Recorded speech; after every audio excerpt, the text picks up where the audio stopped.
Heroes, how are we? Welcome to another episode of the HashTag show. This is another special episode, second guest on the podcast, and I hope that you enjoy this one. Before we dive into the episode, very quickly just to say I have announced a little Christmas gig, Crimbo with Gibbo. December 14th, Classic Grand in Glasgow. 4 till 6, Sunday afternoon, a little afternoon comedy Christmas session. So if you don't have your tickets for the show already, please do grab them. Wonderful for a Christmas night out, or just a get together with family and friends, or if you're a little sad, lonely council scumbag and you want to come along on your own, you'll be around like-minded people and you can have a giggle. So December 14th, Classic Grand in Glasgow, 4 till 6. Tickets on my website, bigscottgibson.co.uk. You can also get them on C-Tickets. Just search Scott Gibson. And yeah, half the tickets gone. So grab yours, come along and have a wee laugh with me at Christmas. And it should be good. But for now, back to the podcast. And I hope you enjoy this episode. This is the wonderful Mark Sherry. Enjoy. Mate, it's like when we see when we first come in. So I think yoga studio's downstairs, and this used to be Pilates. And then see when we first came in, man, like it was pure like baby blue, and like it was all like it took fucking forever to paint it, man. And then you might see when we're finished, because Laura should be done with it. So in her room at the back, she's got a black wall, and she's got like her albums. Like she's into her music, so she's got albums that she loves up there. And she's when she was doing the paint, right, it was purple. And I was like, you wanted a black wall down? She went, and she just looked at me going like, I've picked the wrong paint. I was like, well, we need to go and get the right paint. No, we've done too much. I'm like, well, you can't have a purple wall. Like, we need to just go and buy black paint. So then fucking paint the wall again, man. So all that was done first, because obviously she has to get a business up and running, do you know what I mean? Of course. And then this was all put together, but I love it, man. I love it. I know, mate. I want it to feel like a kind of living room almost, like, do you know what I mean, just chilled. Yep.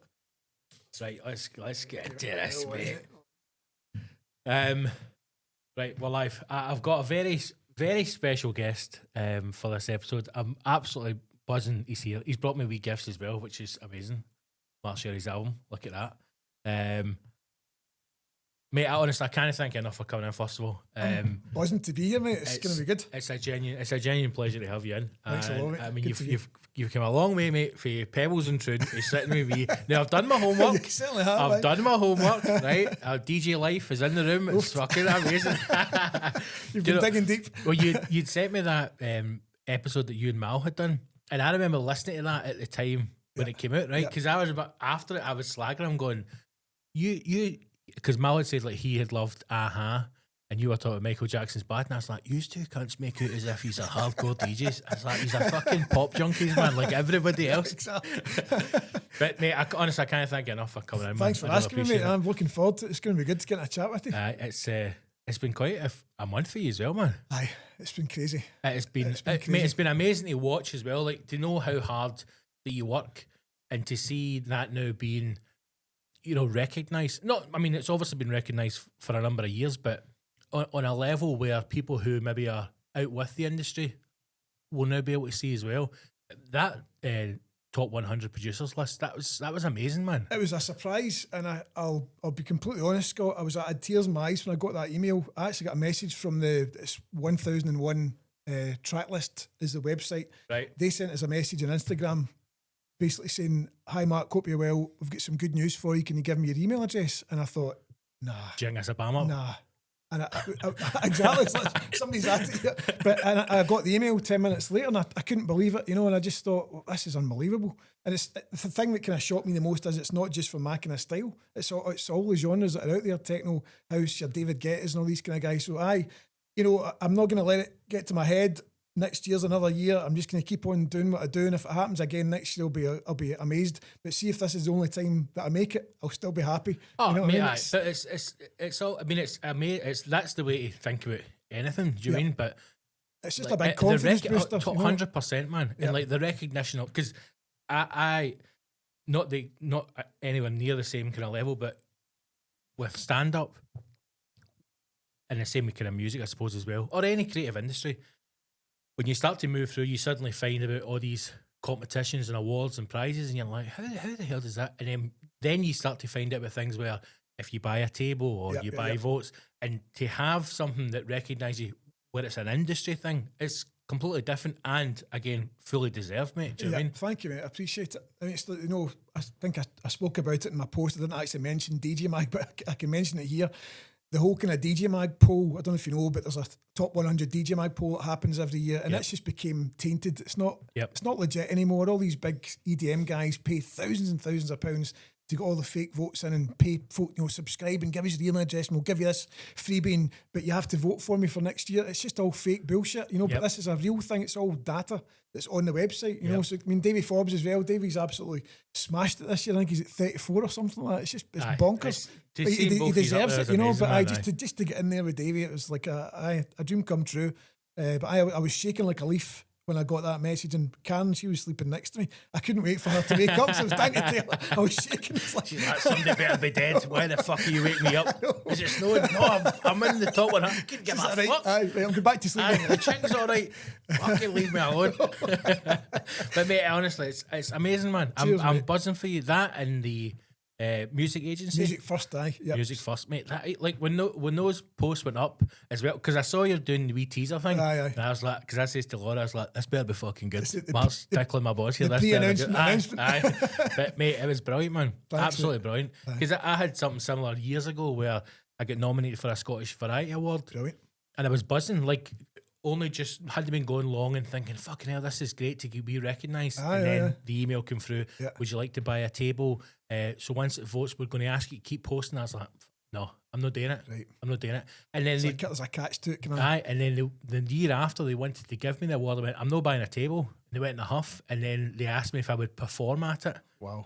But for free, so they could give me an award. And I was like, fucking hell, man. That's like, unbelievable. I know, but then to the outside world, it all seems as if it's above board. It seems like it's legit. And then you get people who, you know, really hang their hat on that or really push it. And you're going, God, you don't know. So then when there's certain things like, well, like when I got that Comedy Award, but that's stuff that's voted by an industry, and that means more. It means way more to you. 100%, man. Yeah. But mate, I'm buzzing for you, Thank you, mate. I really It's am. going to be a good year. And again, I've joined the same agency as Davey. I actually kind of had the chance to join that agency about 10 years ago, but I just signed up with somebody else, and I thought, you know what?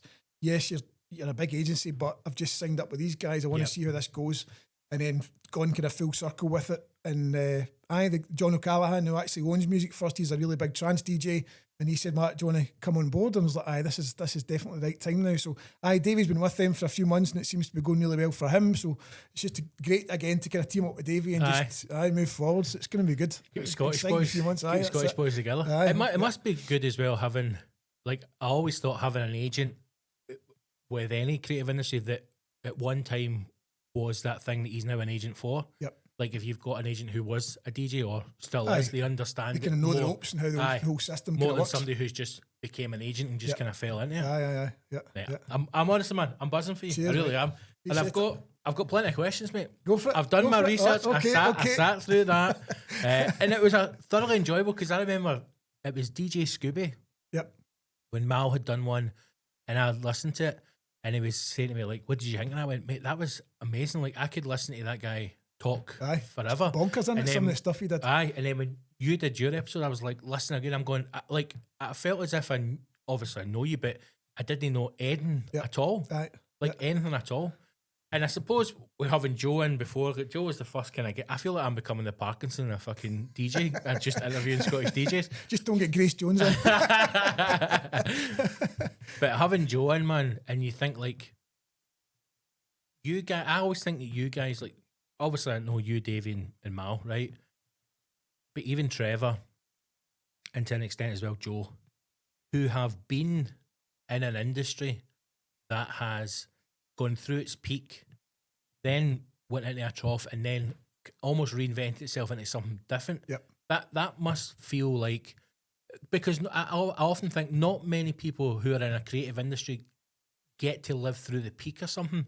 Yep. You know, even DJs who are starting now or have started in the last 10 years, they will have no idea of what it was like in the 90s. They'll only have stories. Aye. You know what I mean? Or they may have fallen in love with dance music in the 90s, but they'll have no idea what the scene was like. Yep. And you can't explain it because you had to be there. It's insane. But were you ever at any point aware we are in the cusp, we're in the peak of it? This is something that's happening here, or was it just everything was just going all the time and you had no idea like just how big it was? I mean, it kind of started for me in high school. You know, it was probably like third year, fourth year I started getting interested, and I started hearing tracks like The Prodigy and finding out about DJs like Carol Cox and Pete Tong and Radio 1, all these kind of guys. So that was kind of bubbling away.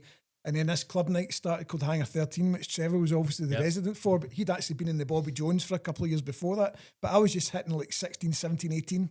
So I was just a little bit too young. Right, but I managed to sneak into the Bobby's one night, and it just totally changed my life to see Trevor playing, to see this club full of people just going absolutely mental to the best tunes I'd ever heard in my life. So it kind of grabbed me and just... I get swept along with it, you know, and it's something that I'll never ever forget.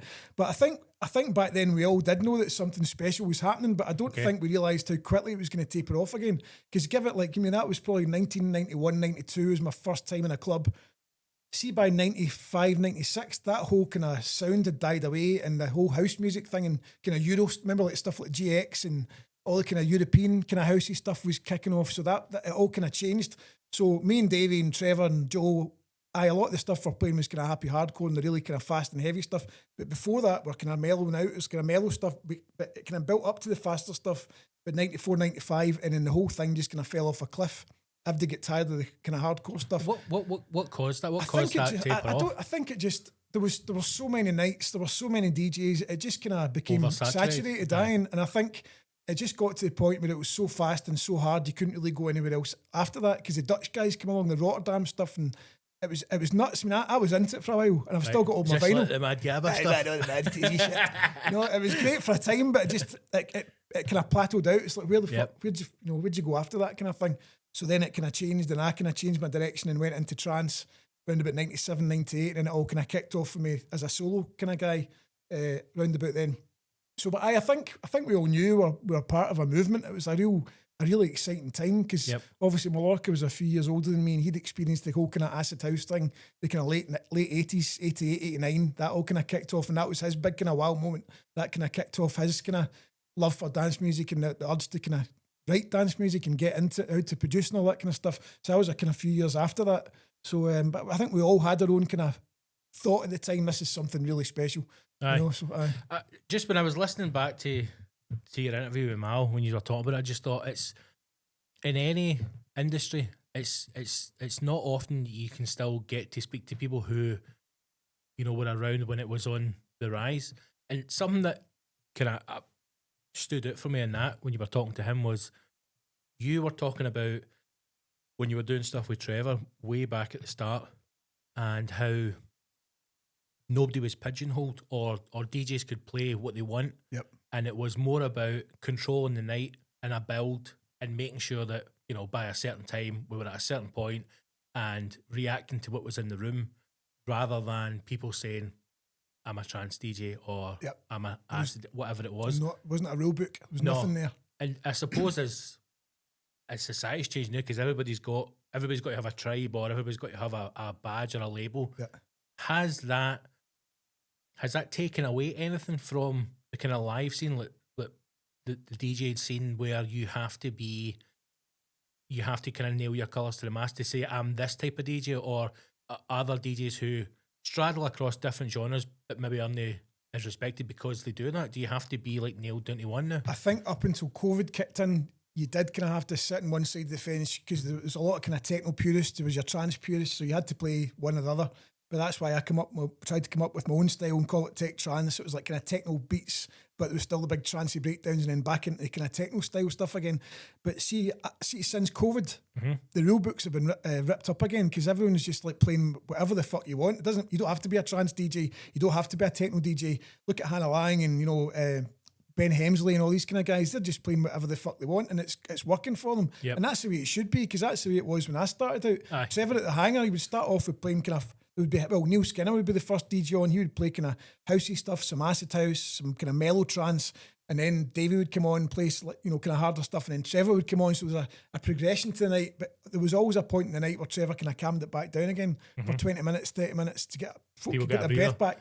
And then that last section was just absolutely crazy, and it was everybody was ready for it, kind of thing.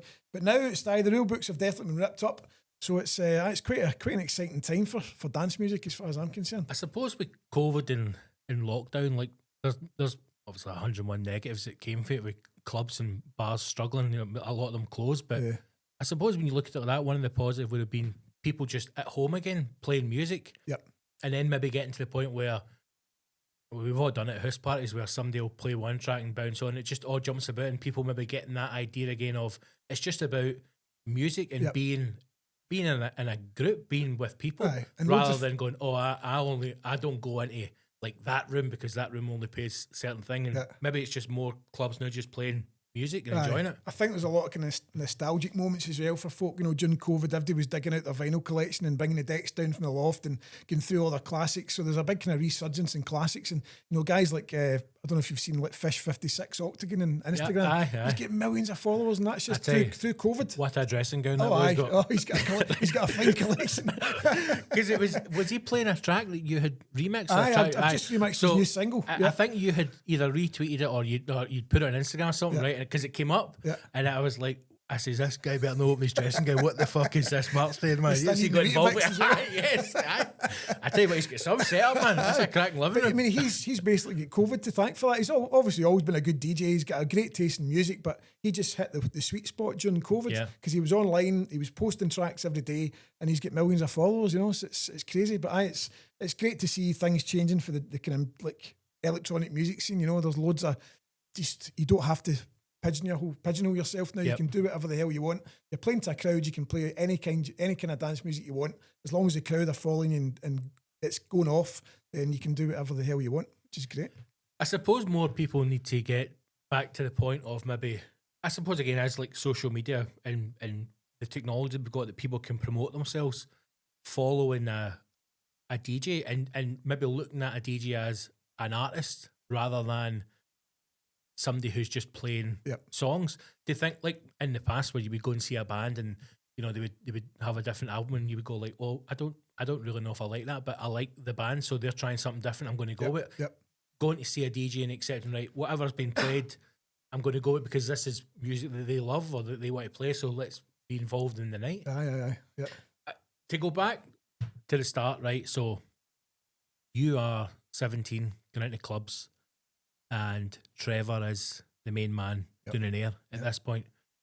What does that look like in the club? Because I'm always fascinated by, like, when I worked I worked in Vienna's, right, in Paisley, and on the doors, and I think that was at the kind of tail end of people actually going out, and there's no smartphones or anything like that, everyone's enjoying themselves. But is that Hangar? Is that the club you were in? Oh, the first club that I saw Trevor in was the Bobby Jones, and that was in Ayr. It was like 5 minutes away from the Hangar, and then it was Hangar I saw him in after that. The Hangar was his main kind of residency that really helped him create his career as well. And I take it at that point, DJs are solely vinyl, and you're having to humph corners of records with you. Now, is that like, see if, again, I know nothing of your world, right? So if I'm asking stupid questions, forgive me, but see if you're Trevor, right? You've parked the fishing boat, you've came in, right? You've sold your catch outside, you're selling mixtapes, he's selling kippers, he's and then he's hosing down the waders, and then he's getting to drop some fisherman beats, right? If he's a resident, or if you're a resident in the club at that point, is your vinyl in there, don't touch that, or are you having to humph it in every week? I was in the Metro as a resident, and I was on for the whole night pretty much, like 4 hours usually. There's a guy called Paul Carroll, one of my friends who sadly passed away years ago as well, but when he wasn't on, I was walking in with 2 big record boxes, so like 100 records in each box, and a bag as well. So you're probably talking about 250, maybe 250 records. And that is what you would need for a 4 hour set? Pretty much. Now that feels like a fucking long time to be DJing. I can organise some of it, you know, and I kind of knew some of the stuff, some of the kind of track list, you know, I'll play that, then I'll play that, then I'll play that. But it was always in wee kind of pockets of vinyl throughout my record box. Right, okay. But I mean, the thing was back then, and the same now, you can play a track, it could die in its arse. You've got to bounce back like that and find something else to pick them up again. So you're always, when you've got that many records, that was the great thing about it, because you could shoot off in different directions at any point in the night. So it was always good to kind of have your whole collection, pretty much, no, not your whole collection, but a good chunkier collection with you. Classics and harder stuff, vocally stuff, you know, everything. How you doing, team? DJ Gibbo here. Quick one. Hope you're enjoying this episode, first and foremost. There are a number of ways that you can support the show. You can follow us on social media, or you can become a hashtag hero. It's the best way to support the show, and it's the only way to hear every single episode in its entirety and without interruption. Because the thing is, when this episode stops playing for the council scumbags, the show continues on Patreon for heroes. Now, I'm not here to say that all hashtag heroes are better than council scumbags. That's not for me to say. But what I will say is that people who are hashtag heroes, who give back to the show, who give back to the podcast that has given them so much over the years, those people live happier lives, live longer lives, and are having more frequent sex. That's a fact. We've done a poll. So if you want to feel better about yourself, if you want to have more sex in your life, and you want to listen to each of these episodes in their entirety without interruptions like this, become a hashtag hero. Go to thehashtagshow.co.uk. You can follow the links there to Patreon, or you can go to patreon.com/the hashtag show, and you can sign up today. You will get every episode in its entirety, uninterrupted, along with any extra content that we put out. Become a hashtag hero. You deserve it. You can't be a scumbag your whole life.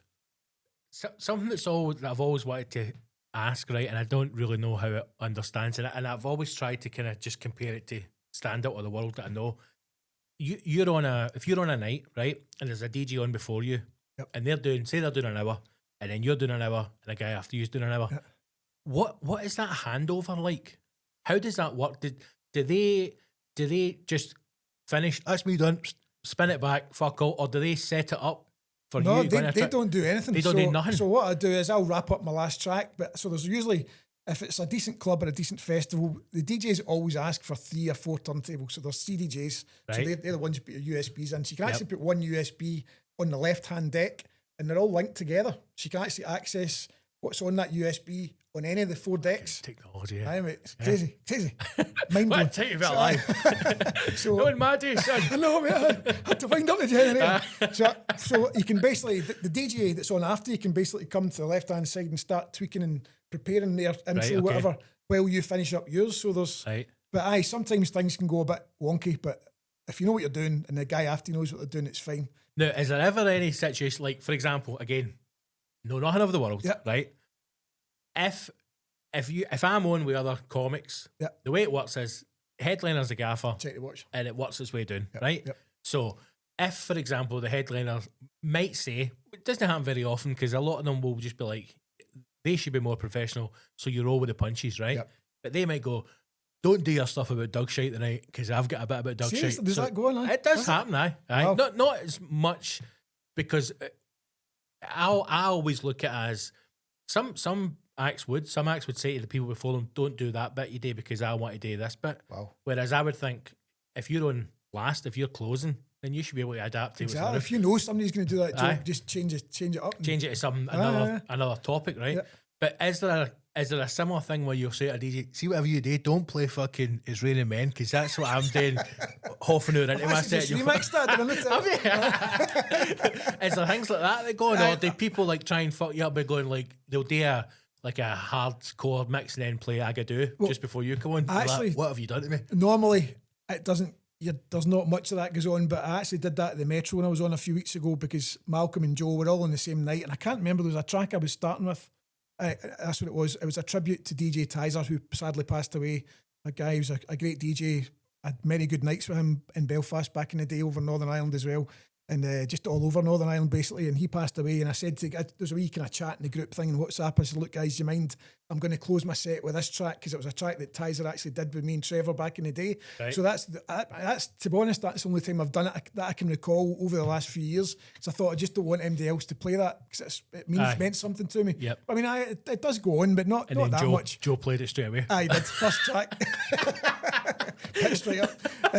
But no, it doesn't happen that much. But the best way to kind of deal with that is basically when you make your own tracks, Nobody else is going to have them, so you can play whatever the hell you want, and that's why I usually always start my set with an intro or a track that nobody else has got, because that just gives you peace of mind. You can get your track, get your set started. Doesn't matter what anybody else has played. You're kind of setting your own. You're kind of, we call it kind of reset the room. So you reset the room, make it adapted, try and change it into your kind of vibe. So kill the last track. The DJ before plays his last track, slows it down, whatever, finishes, and you can start with an intro and your a few tracks that you've done yourself. I usually play, I'm playing a lot more of my own stuff these days. I'm trying to fill up my sets with as many tracks as I can that I've done, just so that that's a unique experience kind of thing, do you know? So but that's, again, that comes into the kind of studio time. If I've got enough time to actually get so many tracks finished for a certain set, I just try and keep it as exclusive as I can, so that you don't have to say, look, don't play this, don't play that. But it does happen, but not that much, to be honest. Aye. Yeah. It's just something I always thought when I see, like, when you and Davey post up like the set list and things like that, and you see what slot you're on, I'm going, I always wonder how they just hand over if it's just something like, right, fucking good luck, and it just buggers off. You're like, fuck me, man, what has he got on? Turn on the power off. Aye, that's me done right. See, like, don't hang about for this cunt. It's fucking garbage. And then just off, I'm like, oh, there's a few, all right, mate. I no worries, I'll take it here. I get to fuck. Right, you want some Celine Dion? So when did you change from? What was the time frame when everything changed from vinyl to USBs?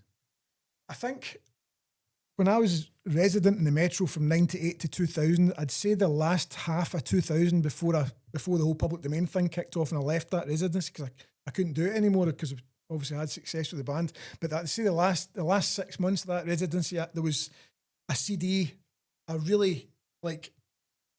Probably the first of its kind, but it wasn't good by any matter of means. It was made by Denon. Well, it was basic. It was very basic. But I walked into the DJ box one week and it was there.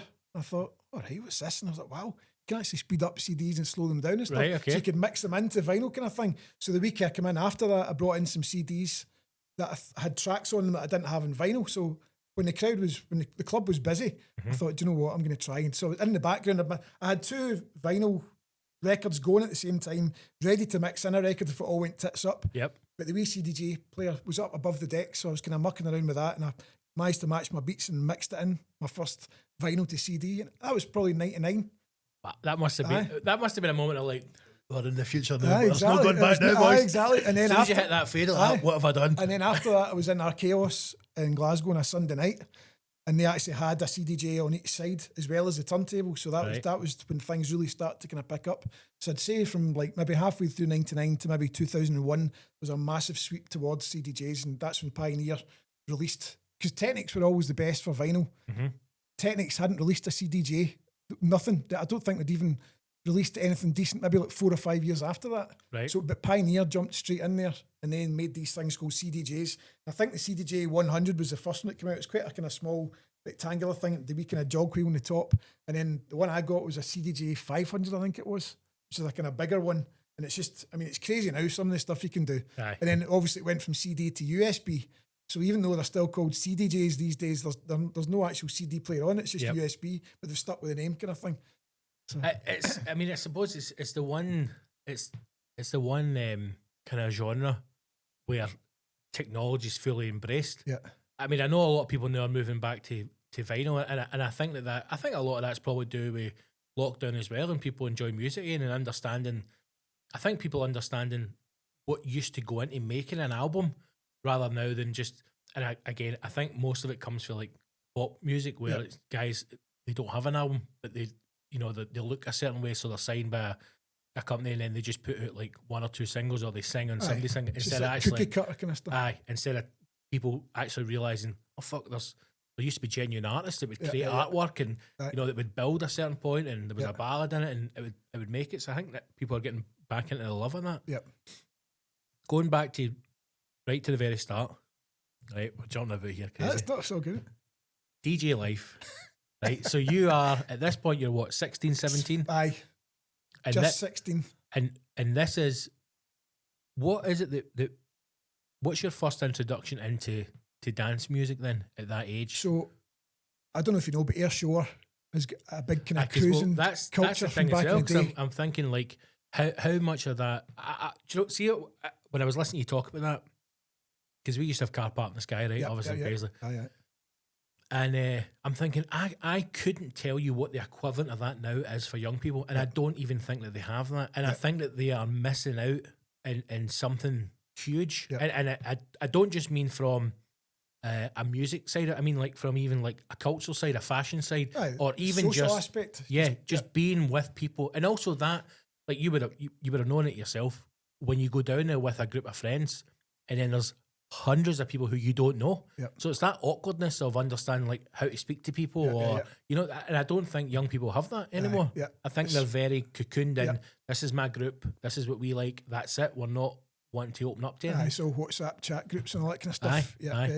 But back in the day, mate, the air show was amazing. Seeing the summertime, me and my mates, just incredible. Cruising around all the time, blasting the tunes all the time. But I've said this a few times in different interviews, but my first experience of just being totally grabbed by rave music was hearing The Prodigy live on Radio 1, and it was Norwich. I think it was called Norwich Music City or something like that. It was like at we're talking 91, 92, and they were on live doing a 45-minute set, and I've still got I've still got a tape of it somewhere, and it was incredible. And then Carl Cox come on after it, and he was doing like 3-deck mixing with all the kind of big rave tunes and stuff.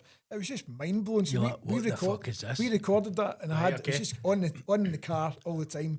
But meanwhile, in the background, I'm trying to master my own mixing, and I'd bought like a really cheap set of decks, and I'm trying to master how to mix and making my wee mixtapes and punting them down the beach and giving them out to my mates and stuff, and managed to kind of create a wee bit of a buzz about myself with my DJ Live tapes. And it was all kind of hardcore kind of stuff. You know, but, what are you driving? What are you cruising in? Oh, mate. A Nova SR, I think it was. Mate, alloys. Absolute Alpine stick on the back window. Absolute beautiful. Now, listen, I might have to one heart here. When I first passed my test, right, my dad's like, I'll buy you a car, son. I went, fucking damn right, I'll buy you a car. You disappeared when I was 11. It's the least you can do. And he went, I've seen a wee car for you. I went, I want a Vauxhall Nova, Dad. I want a Vauxhall Nova, 2-door, right? And he went, I'm not buying you a Nova. I was like, Dad, please. And he bought me a fucking baby blue Ford Fiesta Popular 1.1 with a choke, 4 gears, right, mate? And I lived in my mom's house. I know. My mom's house was a tap of a hill. Couldn't even get up the hill. It was fucking awful. And then, of course, you're buzzing because you've got a motor. Right. And I felt as if everybody had a Vauxhall Nova. I'm like, all I want is a fucking Vauxhall Nova. Even to this day, I'm like, see when I win the Euromillions, I'm having like 40 Vauxhall Nova. I saw one recently, and I don't know where it was. I might have been in like a garage or something. In fact, I was getting a tyre put in the car, and it had like one of these magazines, and it's like trucks for sale and all that shit, right? And I was going through it, and there's a Vauxhall Nova. Mate, this thing was fucking mint. 14.5 grand. I'm like, in the name of Christ. But I always wanted a Vauxhall Nova. In the space of maybe 5 or 6 years, that Nova died pretty quickly because I was driving like a maniac. That's what you got to do. And I got a few, you know. I know they were shite. That's a downgrade. There's a couple of cells, like kind of cells up the side. It was actually all right for an Uno, and then it died. And then I think I got a Corsa, and then that was the end of my kind of boy racer. Well, I got a more mature boy racer car. I think I had a Peugeot 306 XSI. Nice. That was when I was at the Metro. Get great body kits for them. Yeah, it was lowered too much so because I lost my grill coming down the motorway, went over a bump and it just came clean off. I was like, fuck. The same next, so I had a Corsa, right? Yeah. And it was BMW purple was the colour of the paint, right? Yeah. Beautiful wide arch body kit on it. Again, lowered, and took it up Glasgow the first time. Went to go up Sucky Hall Street, fucking dented the bumper, cracked it right down the middle. Brought it actually out to Hamilton, oddly enough. There was a place out here, the body shop place out here, and the guy's like, mate, I can fix that. No worries at all. And this is at the time as well where, do you remember you used to have the scooshies for the wipers, and you could get them so they would turn round and they would squirt water out that way, right? And I thought, this is the greatest thing ever. Looking back, it's fucking cringing, man. And this is when you had the neon kits for underneath the car. So this boy convinced me to buy a neon kit. In fact, mate, this is all coming back to me, man. Seeing the same day that I was in, there was a boy in as well. He had a Nissan Micra, and he's putting 22-inch alloys in this Nissan Micra, right? So I got this under neon kit, purple lights under it, and I remember the guy going, mate, that's the fucking coolest Corsa I've ever seen. I didn't even make it home to Renfrew. One speed bump, bang, pop two of the fucking neons. Jesus. And I'm like, I can't go back, man. And I can't tell my mom how much money I've spent on this. No way, by the motors. But then that was a big thing as well. I think I came down about your mate's cars. I think I came down one of the see the multi-story car park at the Buchanan they were a Galleys killer. when they first They were a opened. killer. I came down the car park and the Yep. XSI, the bumper just scraped it all along the front. I was like, fuck. When you heard that noise, Oh, mate. or just peeling away, and then you would think to yourself, Because you do get stuck. Aye. 'Cause you can't, even if you you need to slow go down, up your slow angle, try man. to kind of breathe in to kind of make yourself lighter. You're like, everybody get it. Good, why is there 2 bits of pallets in the back of this just in case I need to get up a curb?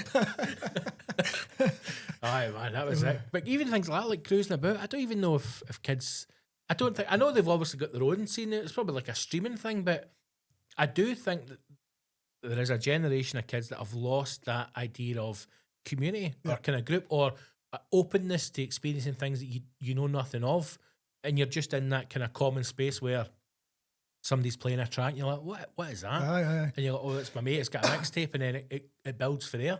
I think in 1994 as well, because the SO thing was, to be honest, it was getting a bit mad. There was folk speeding all over the place, was folk getting knocked down, there was accidents. It was becoming mental. Just fun. Just Aye, exactly. Fun. Aye. But then I think the council built fucking speed bumps Brilliant. Of course, aye. and big ballers. Like, Of course. come on, just completely killed it. Aye. Killed Instead the of vibe. somebody for the council going, look, what they're doing, we're not that happy with, but they're contained there. Aye. It's easy to police. Exactly. You know, let's just let them have that space. Right.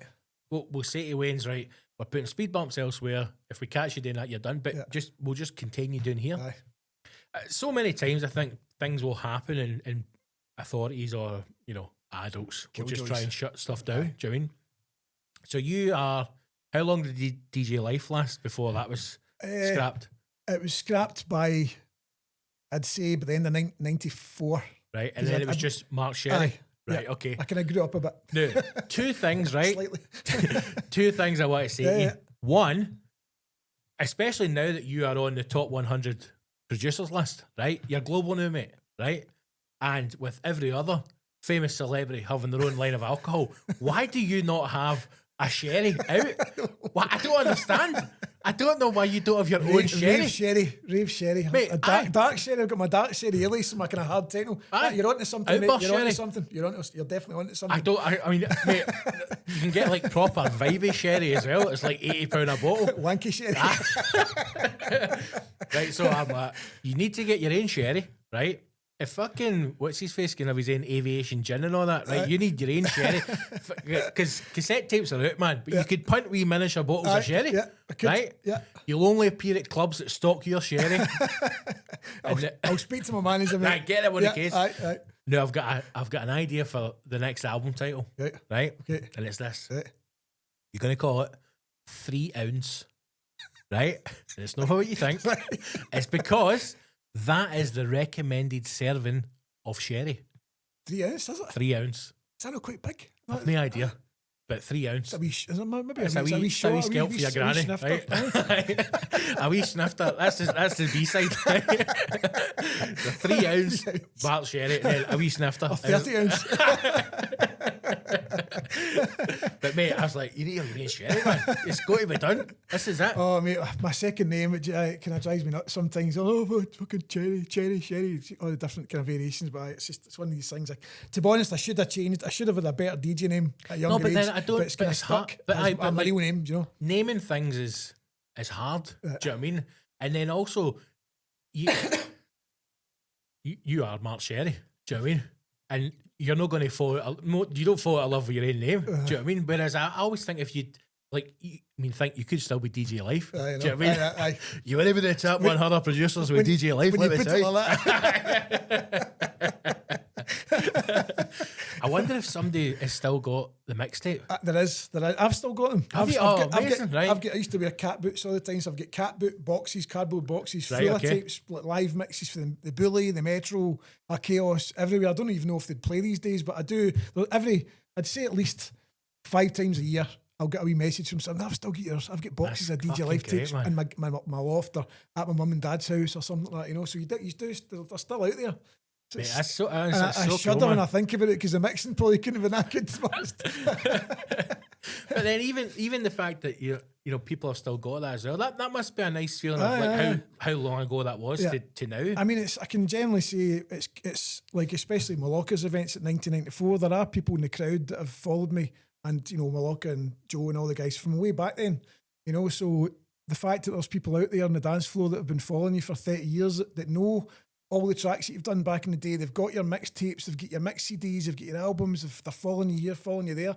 You know, it's something that it's a humbling thing. You know, it's amazing. Some people, you just bump into people and they tell you things about you that you've forgotten. You're like, wow, that's right. I remember I played in that club and played that track. I played for that person.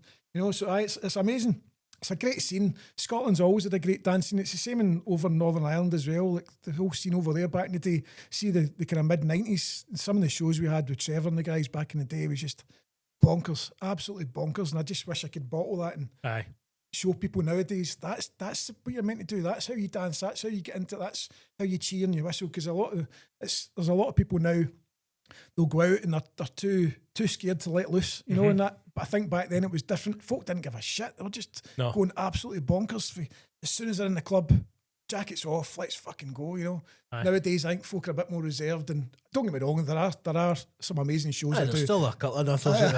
100%. There's still a couple of hardcore nutters. But it's true, it's not as good as it was back in the day. No, I have to say. I don't think some gigs I get are close to it. Some of the shows I do in Canada, like Montreal and Toronto, I've said this in a lot of interviews as well, those guys know how to party. That's the way, that's almost as good as it was back then, back in the 90s. They just go fucking bananas. I think people are maybe not more reserved now, but I think people are aware of, if I do something daft, this is going to be on my Facebook tomorrow. Yeah. Do you know what I mean? Or I could be on a smartphone. Or I do think there are people who are more reserved because of that. Do you mean, whereas back in the day, Big Brother's watching you kind of thing. You totally. Just don't know you're going to end up in CCTV or somebody's recording you at a party or something. Like, I mean, how many times now where I've had it before where the missus is sitting, she'd be like, "Get that? I can't believe she's posted that photograph." Whatever, and you're going, it didn't exist. Do you mean it didn't exist? Or even if you stumble across an old box of photos, you're fucking hanging behind a sofa or something, and you laugh about it. Whereas now people would go, "Get that fucking off Facebook." At least it's safe in a box. You know, it's not it's fucking all over the internet. That's true. That's true. One thing I wanted to ask you as well, because you travel so much, is there two things? Where is your favourite place to DJ outside of Scotland or outside the UK?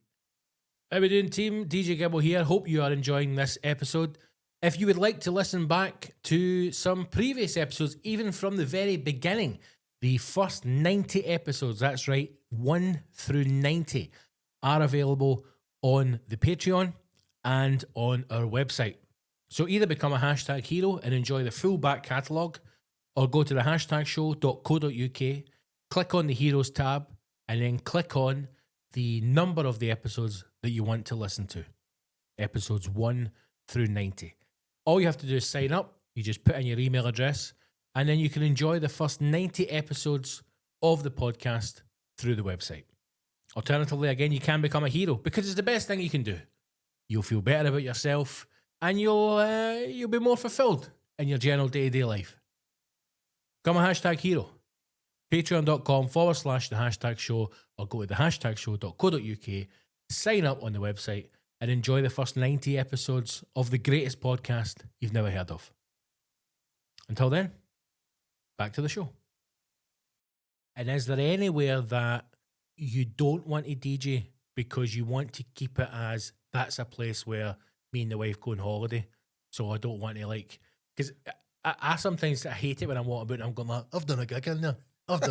She's like, I don't give a fuck, just shut up, we're out for a dinner. To be fair, most of the holidays I go on are based around gigs. We can't let's go to Thailand for different shows. But I think, as I said, Canada, Montreal, it's got a very underground scene. The club, it's now called St. Catherine's Hall, but it was called Circus Nightclub. Right.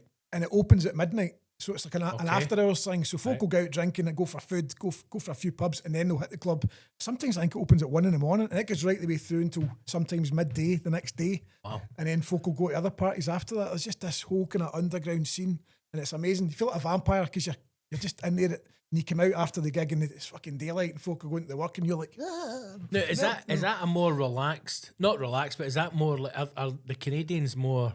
Because I just imagine in Scotland, you know, like, figuring out, as soon as you're in a club, you're in the bar and you're on the booze and you're getting steaming, and then you're enjoying the night, and then you're off. Are they more chilled with the drink? Like, is it more of they're there with the music, or is it just as mental? I mean, Canadians there's always the kind of stereotype that they're really sensible and, you know, very polite and mannerable and everything, but they let loose, mate. When they go into the clubs, they're there for the music. They know all the vocals in your tracks. They know all the drops. They know where every bar of music is. If they come to a show, they're there to see you, and obviously the other DJs as well. But it's a really special kind of vibe. And even LA as well. LA is amazing. The show, me and Davey's going to do Dream State in LA in a few weeks, and that's always a really special show. There's like, you know, the guts of 10,000 people there over the weekend, and everybody's there just going absolutely bonkers. And so Canada, America's amazing. Argentina used to be my favourite, but unfortunately since the economy collapsed over there a few years ago, the whole kind of scene's kind of died away a bit. But I'm sure if I get booked again, it'll just be as good as it was back maybe like 6-7 years ago. Because some of the shows I've done in Buenos Aires and Argentina are just phenomenal. I actually made a track and I dedicated it to my fans over there, called it Sangre Caliente, which means hot-blooded, because they're all just fucking mad. They're just so passionate. They'll come to a show. There's some shows I've done over there I've been on for 7 hours or 8 hours. It's an OTC, it's called, open to close. Yep. I know that because of my lockup. So they would basically walk into a club, walk right up to the front of the stage, chuck their jacket to the side, they'll pick a spot, and they do all this kind of dance. They'll kind of dance like that. They'll just pick a spot and dance in front of you for 7 hours. That's insane, every man. single person, and they'll go nuts. You know, you cut the music, they'll just it's deafening. It's unbelievable. In Brazil as well, I was lucky enough to play at Tomorrowland in Brazil. I was on Ferry Costin stage in 2018, and again, that was every bit as good as Argentina. The crowds are just bananas, absolutely bananas. So, but Canada, America, and so America, North America, and South America. I'm just thinking, like, obviously, it's hard sometimes because you're in it. This is your life. Well, this is your life, right? But you're living it, and you're just, you know, you're getting up and you're getting on it, and you're doing things. But do you ever just take a minute to just stop and think? We both know how quickly time goes. Do you know what I mean? And how, you know, 30 years ago doesn't feel like 30 years ago. But to sit and think, at one point, I was in a fucking cracking Vauxhall Nova, handing out mixtapes, and now I'm sitting talking about having gigged in Montreal, LA, Buenos Aires. Like, it's wild to think not only how far you've come, how much you've achieved, and how much you've still got to go, mate, as well. Because I do think there is a thing about being Scottish where we are aware of everything that exists in the world, but there's a little bit of us that thinks that isn't for us. Imposter syndrome as well. We're never going to get to that. Yep. So I'll stick to the Metro, or I'll stick to Air Pavilion. I'll stay here. I'll do my mixtapes. But you can get out the Shire. Do you know what I mean? And it can take you places you never even dreamed of. Aye. All because I love, and obviously your own talent as well. I think I've always tried to be humble as well. You know, I think my career, probably the same as Davey as well, it's been a gradual climb. I mean, back in the day, obviously, when Mallorca, you know, when I became friends with Mallorca and he joined Public Domain, our success skyrocketed. But in such a short space of time, it also went off a hill as well, because we get ripped off in a big way. It left a big, really bad taste in our mouths, and it really, I was ready for jacking it. You know, I was like, this is crazy. This is not what I get into this for. And I just couldn't see a way out of it. And I was like, what am I going to do here? This is shite. You know, but luckily I picked myself up, dusted myself off, and get started again. But I kind of went up the ladder and straight off the top, and it was like that, just up and down in a short space of time. I suppose in the way up, I thought, this is great, I've cracked it. This is going to be me for the rest of my career. You know, this is what I wanted. Aye. And I've like that, bang, straight down, flat in my face. Fucking hell, didn't see that coming. But luckily I'd enough kind of get up and go to dust myself down, start again. And I think from that point onwards, it's been quite a steady climb. Yep. You know, so but there's not one day goes past, Scott, where I don't appreciate what I've done. And I think COVID as well. When COVID came in, I realised how tired I was. I was knackered. I bet you were, Because mate. 2019, I released my last album then, and that year was bonkers. You know, my air miles were off the charts. It was a really crazy year. So when COVID kicked in, I actually just sat down. I was like, fucking hell, I'm knackered. You know, and I just started to think about all the stuff that I'd done over the last few years. You know, I had a wee look at myself from the outside looking in kind of thing, and I realised how tired I was, and I thought maybe I have been working too hard. But do you know what? You're probably one of the only people in Scotland that needed a fucking lockdown. Do you know what I mean? The wife's probably sitting going, thank fuck. Sitting your ass for 2 to 3 years and doing fuck all. Because there's times when I would see you posting up stuff, and I kind of, was it recently where had you missed a flight or a flight was delayed or you were trying, it was like a day you to need get back to narrow home, it and down, I'm mate. like, I know, I've and had I'm the worst going, luck.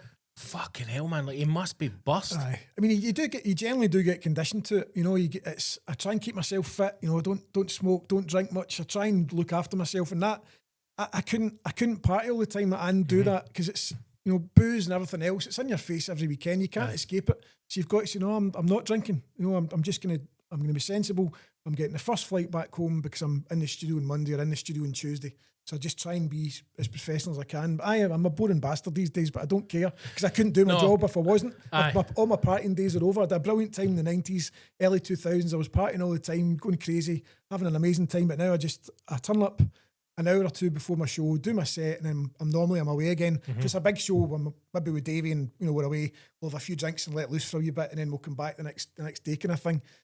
But you've got to do that. I couldn't hack it. I couldn't do what I do if I was partying and just going nuts all the time. So you've got to kind of knuckle down. But then you've earned that as well. You've earned that right to, you know, turn up an hour before and do your stuff and leave if you want to leave, and you know, and pick and choose as well because you've served your time. And there's more and more DJs doing that as well. There's a whole kind of thing going on. You know, a lot of guys they've stopped drinking. I think nowadays just, especially after COVID as well, I think folk were just, I mean, we were boozing all the time. Oh mate, Jesus Christ! At the crazy. time I was in Edinburgh, Aye. my flat in Edinburgh, and we had obviously Edinburgh's like all the communal bins. See, sneaking down to put all your glass in. I used to tilt the thing and then feed the bottles in it because I'm like, how have I drank Put them in a bag and just lower them in gently. Oh, you're like, try to cough. I'm like, it's glass jars of coffee.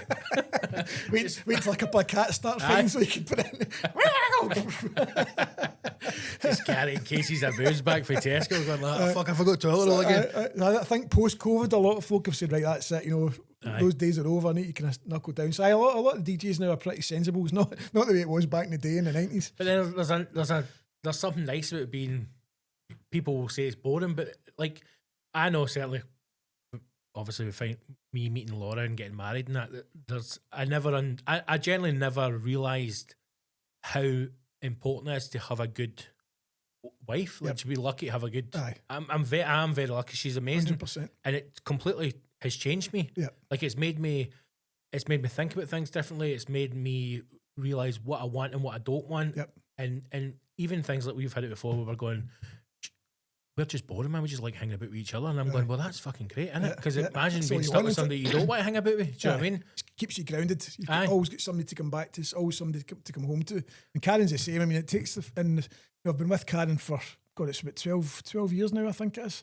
12, 13 years. And in the beginning, she found it quite difficult because I was away a lot, and there's obviously the trust issue and stuff. But now she's totally fine. And, you know, as we kind of mentioned earlier, we try and make like tours into holidays as well. So I'm doing like going back to Thailand in January, so Karen's going to come with us and we'll make it into a holiday, and then at the end of the holiday we've got the festival and maybe need to shoot off somewhere else, and Karen can work out if she needs to come home herself or whether we can tie it in, because she's got her own job as well, you know. So but we try and spend a lot of time together, but she really understands my job, and I'd be lost. I'm not lying, I'd be absolutely lost without her, because she keeps me on planet Earth, because sometimes my brain's just like, just fucking hell, what's going on? She's like, oh, come on, do this, do that, and I'm like, right, okay. She kind of pulls us back in again, you know. Not like a fishing rod or anything. keeps you reined in, man. It keeps me sane, yeah. 100%. But it must be nice as well that you're having the success you're having at this stage in your life as well, where you've got an amazing wife, you've got a lovely house, and you can come home and have that time where, you know, you are chilled. Yeah. Because I certainly realise it now that I'm at a certain age that I'm so grateful that I've got this kind of stability and enjoy it, rather than some people who, and you'll probably still find it as well with DJing, that there's guys who are out and then after they're going, right, where's the party? Because they don't have anywhere to go, they don't want to be at home. Do you know what I mean? Interestingly, talking about your wonderful wife, I messaged her and I says, just while I'm getting things ready, is there anything that you would like to ask your husband? Christ. So you ready for this? Now, I thought you got the one. She sent me 4 questions. Oh, no. You can say pass at any point if you don't want to answer them. If I want to stay with her, then. Question 1. Now, I will ask this because I'll give you my take on it as well, right? Okay. Yeah. when will you learn to fill the dishwasher? That's question one. Right, now, I'm going to defend you because I don't know how to fucking load the dishwasher either. I have been told many times going, that's still dirty. I'm going, it can't be dirty. I put it in, I put the wee hang in, I turned it on. Aye. So, well, you've done that wrong. How have I done it wrong? Aye, It's in. it's in. I don't That's- understand. That's got to be upside down. Like, what? She's at it, mate. She's at it. So, I don't know if she slung you under the bus right She there. fucking has. Straight in with question Aye, one. Jesus. Ask that bastard. Aye, You just fucking straight sort at the of deep end. Aye. Tell her she's not got to Thailand. Noted. Aye, Noted. Thailand's cancelled. Right. Question two. How do you maintain your biceps?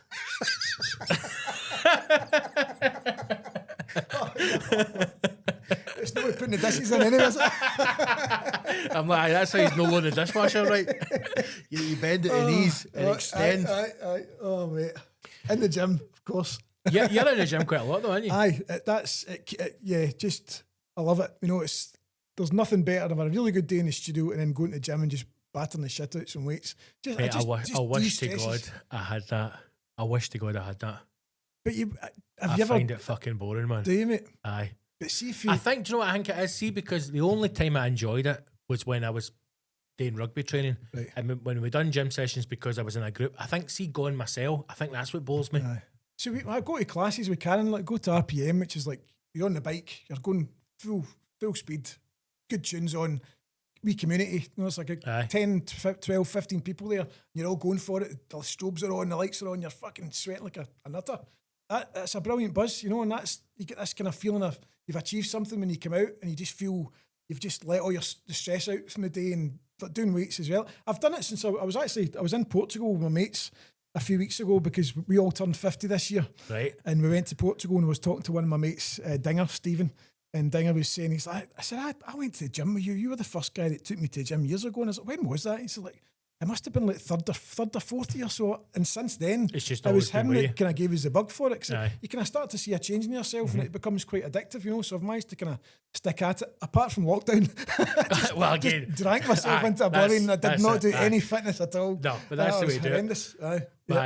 A friend of mine always say whenever he would lose weight, if he had to lose like 2 stone, he would lose 3 stone and then fire a stone back on again just to make him feel normal. Maybe that's the next thing you do, like some kind of DJ spin class where you just have like hundreds of bikes set up. well, see that the- could power the decks. Well, see the Love Les it. Mills classes. It's Les Mills. It's an Australian guy that does all the music for the classes. I'd love to get one of my tracks licensed for Les Mills to be on a. Oh, there you to go, come mate. on during, Aye, that's during a it. class. That'd be That's amazing. it. That's where you're going. Right, next one. Question 3. What is it like living with a lawyer? Oh, God, a lot of red tape. Nah, she's fine. She's doing so well with her job just now. She's absolutely flying, and it's quite amazing to see how much she's achieved in such a short, not a short space of time. She obviously studied for it for quite a long time, but you know she's going from just excelling all the time in her job, and it's I mean I couldn't think of a more technical job when it comes to jargon and all the stuff you've got to learn. It's I sometimes hear little clips of what she's talking about. It's it's another language, you know. I'm just like, wow, I mean, I've always known she's really intelligent. When you actually hear her talking to other lawyers and dealing with cases and stuff, it's like, I always knew my wife was intelligent, but see when you hear her speak, I'm like, holy fuck, man, is that Latin? You in there talking Latin? Are we ordering a Chinese or something?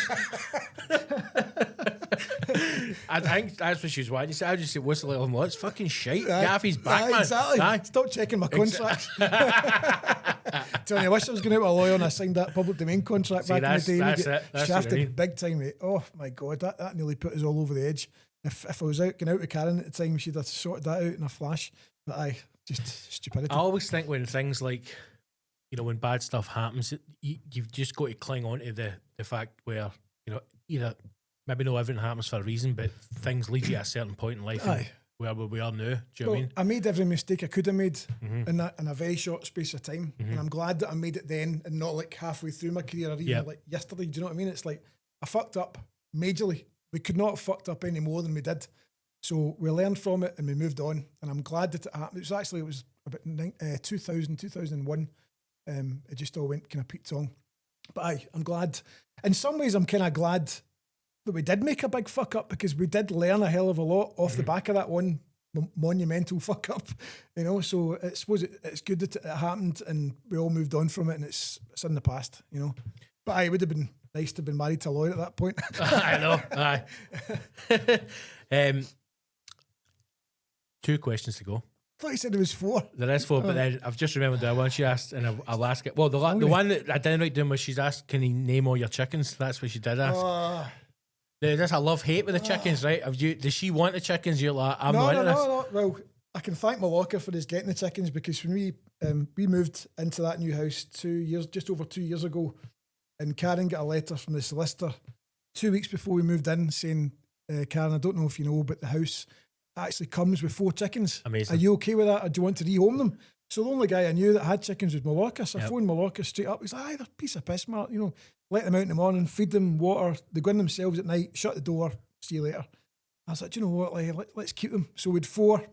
And then a few weeks ago, we rescued 3. Right, okay. But one of our old ones died, unfortunately. So we've now got 6. So I was wanting to call them Star Wars characters. Right. So love it. Han Solo. Mm-hmm. Princess Leia. Right, okay. Chewpecker. Love it.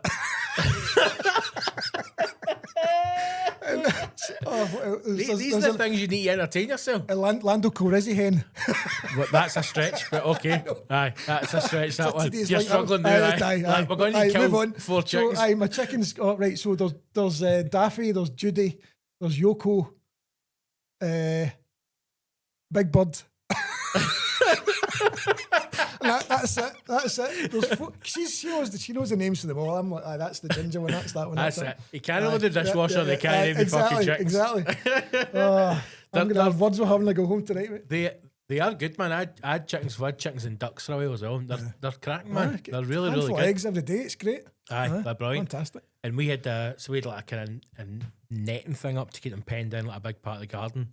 And one of the wee dogs I had at the time used to go up to the next to the fence, and I'm like, I hope he doesn't get in there and do some damage, man. Oh, one day I came out and he got himself tangled in the net, and the 2 of the chickens were knocking fuck out of man. The wee dog, they had him tied up like, come on, you wee dog. I was like, oh, there you go, they can look after themselves. I never went near the was net. Was it a cockerel? Was it actual? Was it no, it's just two hens. Aye. Oh. Cohen, his wee guy was called Cohen. He got himself tangled. His eyesight wasn't great, so he used to just walk and just push himself into the fence. And somehow he got tangled up in it, and then I came out one day and I just heard this almighty noise, and I was like, he's fucking got all the wild chickens. And the chicken was like, fucking you dick, just like laying into him, man. But I used to love him, go out, and I remember in the winter I used to get him porridge, things like that. I saw I like the mash, the hot mash kind of stuff. They go crazy for it. They're good, they're all good, man. Right, last one. That's it for the scum. That's the episode for the Council Scumbags. He's got an hour this week. Only because it's the legend Mark Sherry. If I'm being honest, you don't deserve an hour. Yeah, dirty little council scumbags. Now, the show continues. The episode continues. There is another hour of conversation with myself and the wonderful Mark Sherry. We talk about public domain. We talk about Mao. We talk about Mark's process of writing tracks. There's loads of other stuff in another hour of this episode. And every single week, the podcast continues only for the heroes on Patreon. There's always, usually at least another hour every single week of extra content. So if you want to hear this episode, the next hour, you want to hear the full episode of Joe Deacon, you want to hear the full episode every single week, become a hashtag hero on Patreon. Patreon.com/the hashtag show, or go to the hashtagshow.co.uk, follow the links to become a hero. And yes, you can enjoy the rest of this episode, the next hour of Mark Sherry. So please do consider doing that now. Become a hero. There's a hero inside all of us. It helps support the show. It helps keep this bloody studio running. So do it. Become a hashtag hero. Patreon.com/the hashtag show. Sign up right now and enjoy another hour of me and Mark Sherry talking absolute nonsense. You'll love it. And coming up very soon, I've got an interview with the wonderful Scoobs, DJ Scooby. So again, it's worth becoming a hero because you will get all of this wonderful content every single week. Right, so that's it for now for the council. Thank you for watching. If you are unable to become a hero, and I understand, not everyone can, Like and subscribe to the podcast on the socials. Please subscribe to the YouTube page and share the podcast wherever you can. Until next week, stay safe, look after yourself, love, love, love. Speak to you all soon. Onwards.